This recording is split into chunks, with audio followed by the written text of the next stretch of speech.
Ang malaparaisong komunidad na ito, isang kulto. Nandito kami ngayon sa sitio kapihan ng Socorro, Surigao del Norte, kung saan iniimbestagahan ng Senado ang Socorro Bayanihan Service Incorporated para sa hinihinalang pang-aabuso sa mga kabataan, kidnapping at sa pilitang pagpapakasal.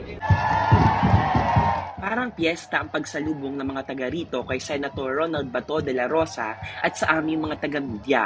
Gusto raw makita at makausap ni de la Rosa ang komunidad para maitanong mismo sa kanila ang mga aligasyon.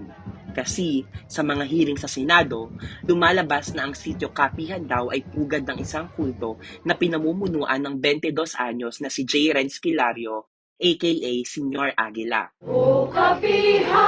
Naniniwala ang mga taga rito na reinkarnasyon ng Santo Niño si Kilario at mala-Diyos ang turing sa kanya. Pero isiniwalat sa Senado ng mga dating miyembro na talamak dito ang child bride, forced marriage, kidnapping at sapilitang pakikipagtalik. Sabi pa ng isang dating miyembro, pinagbawalan siya ni Kilario na dalhin ng kanyang bagong silang na anak sa ospital na maaring naging dahilan ng pagkamatay ng sanggol. Sa town hall meeting ng senador sa 3,000 miyembro ng komunidad, sabay-sabay nilang itinanggi ang mga aligasyong ito.